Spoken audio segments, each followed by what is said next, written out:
Estados Unidos e Irão acordam cessar-fogo de 2 semanas. O entendimento inclui a reabertura do Estreito de Hormuz. Israel lança ataques sobre Beirute e alega que cessar-fogo com o Irão não se aplica ao Líbano.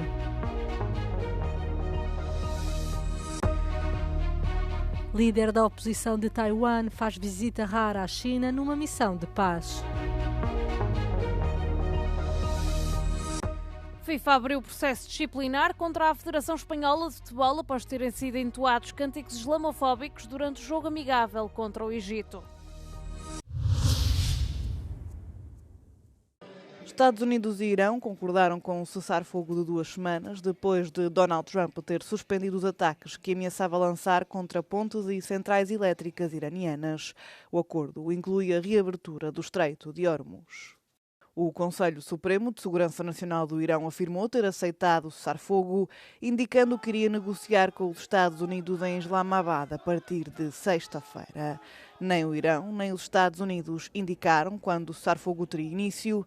Mesmo após o anúncio, os alertas de mísseis continuaram em todo o Golfo e em Israel. Já Tel Aviv, que manteve os ataques ao Irão, afirmou que também concordou com o cessar-fogo, mas acrescentou que este não incluiu o Líbano, contrariando as declarações do primeiro-ministro do Paquistão, um mediador fundamental de que Israel e o Hezbollah também cessariam os combates. O ministro dos Negócios Estrangeiros iraniano Abbas Araghchi afirmou que a passagem pelo Estreito de Hormuz seria permitida sob gestão militar iraniana. Não ficou imediatamente claro se isto significava que o Irão iria aliviar totalmente o seu controlo sobre a via navegável. Para além do controle do Estreito, as exigências do Irão para pôr fim à guerra incluem a retirada das forças de combate dos Estados Unidos da região, o levantamento das sanções e a libertação dos seus ativos congelados.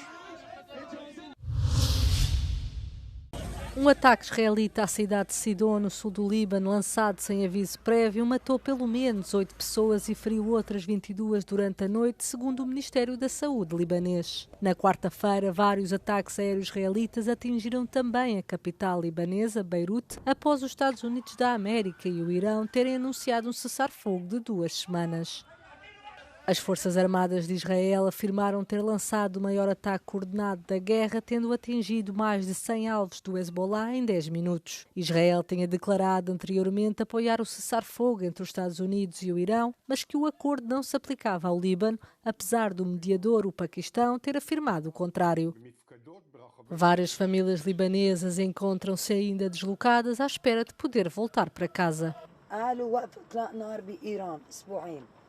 هون ما بنعرف بعد بس برضو عم نغامر وعم ننزل على بيوتنا لانه مثل ما انك شايفي ولا مي ولا كهرباء ولا شيء هون بس عبر ساندويش اكل اكثر من هيك لا بحرب نحن ما لنا فيها عرفت كيف وما بعتقد عدل انه تخلص بالبلد اللي هي فيها ونحن نضل. Os ataques aéreos israelitas mataram mais de 1.500 pessoas no Líbano desde o início da guerra entre Israel e o Hezbollah. Os preços do petróleo caíram acentuadamente na manhã de quarta-feira, à medida que os mercados europeus e asiáticos registavam uma subida após os Estados Unidos e o Irão terem acordado um cessar-fogo de 2 semanas, que inclui a reabertura do Estreito de Hormuz. Embora os operadores se mantenham cautelosos até que a trégua se revele duradoura, os mercados refletiram o otimismo recém-adquirido de que o conflito possa eventualmente cessar. O petróleo Brent situava-se em cerca de $95 por barril na manhã de quarta-feira, um aumento de quase 30% desde o início da guerra, no final de fevereiro, mas bem abaixo dos picos das últimas semanas, que chegaram aos $110 por barril. O Eurostoxx 50 subiu mais de 3% no início das negociações, enquanto o índice pan-europeu Stoxx 600 registrou uma subida superior a 4%, apontando para o maior aumento diário desde abril de 2025. Mas as preocupações mantêm-se, nomeadamente que uma interrupção prolongada dos fluxos de petróleo do Golfo leva até uma nova onda de inflação na economia global, com ou sem cessar-fogo. There's a sense of optimism and positivity here in the UAE this morning after what was a pretty tense and stressful day and night last night leading up to the announcement of that temporary 2-week ceasefire. That said, the UAE, Kuwait, Bahrain, Doha and Saudi Arabia all issued alerts throughout the night warning of imminent attacks, and they came not long after the ceasefire agreement was decided upon. Of course, the question on everybody's lips is what happens after that 2-week period. With regards to the Strait of Hormuz, does this become a pump and dump scheme whereby ships are allowed to pass for that 2-week period? Then what happens after? Do the blockades return? And of course, the stress and high tension that come with that. So a lot of questions still today, but I would say there is a sense of hope and optimism that this is the beginning, the start of reconciliation and peace across the region. A líder da oposição Taiwan, Tseng Ling-un, está de visita a Pequim. A viagem histórica de 6 dias tem como objetivo impulsionar o diálogo e promover a paz. Há décadas que a China reivindica a ilha autónoma como seu próprio território e não descarta a possibilidade de recorrer à força para a conquistar.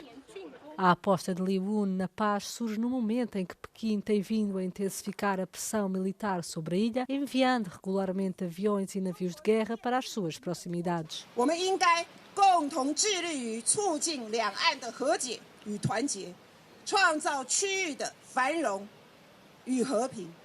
Esta visita antecede uma cimeira muito aguardada entre o presidente dos Estados Unidos da América, Donald Trump, e o seu homólogo chinês, Xi Jinping.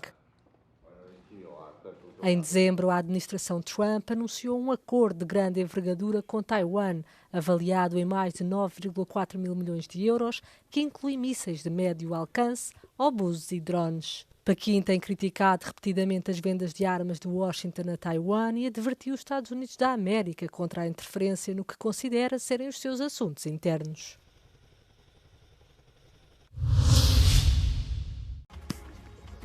A FIFA abriu um processo disciplinar contra a Federação Espanhola de Futebol depois de adeptos espanhóis entoarem cânticos islamofóbicos durante um jogo contra o Egito no mês passado. Os adeptos espanhóis foram ouvidos a cantar a frase "Quem não salta é muçulmano" durante o jogo amigável pré-mundial que terminou num empate 0-0. Os anúncios no sistema de som do estádio e os ecrãs exibiam slogans antirracistas e apelavam ao respeito durante o jogo, mas o cântico continuou. Os cânticos mereceram a condenação de Espanha e do craque do Barcelona, Lamine Yamal, que é muçulmano praticante.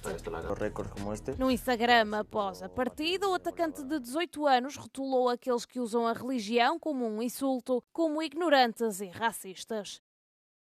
O treinador da seleção espanhola, Luís de la Fuente, também condenou o que apelidou de comportamento intolerável na conferência de imprensa pós-jogo, acrescentando que não representa o país ou a seleção nacional.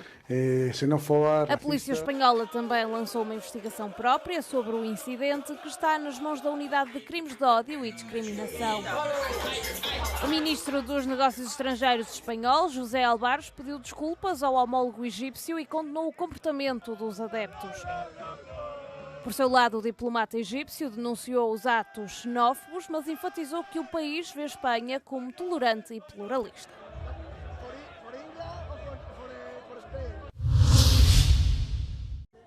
Kanye West foi impedido pelo governo do Reino Unido de entrar no país para atuar no festival de música Wireless. Em causa estão os comentários antissemitas, racistas e pró-nazis do rapper norte-americano realizados nos últimos anos. O governo do Reino Unido tem o poder de proibir a entrada de cidadãos estrangeiros no país se a sua presença não for considerada própria para o bem público.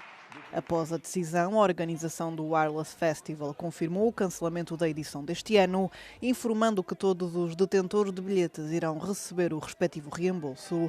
A organização garante que antes da contratação do músico como cabeça de cartaz, ouviu várias partes interessadas no processo, não tendo sido levantadas preocupações. O movimento apelidado de campanha contra o antissemitismo, que vinha a exortar os patrocinadores a boicotarem o evento, acolheu com agrado a decisão. Alguns dias antes, a Pepsi e a PayPal já haviam informado que tinham retirado o seu patrocínio ao evento. A cidade portuguesa de Évora, na região do Alentejo, será, durante o ano de 2027, capital europeia da cultura, a par de Liepaja, na Letónia. É já a quarta cidade nacional a receber esse título. A prioridade para a organização passa por colocar em evidência o que de melhor o território e a sua população têm para oferecer a nível cultural.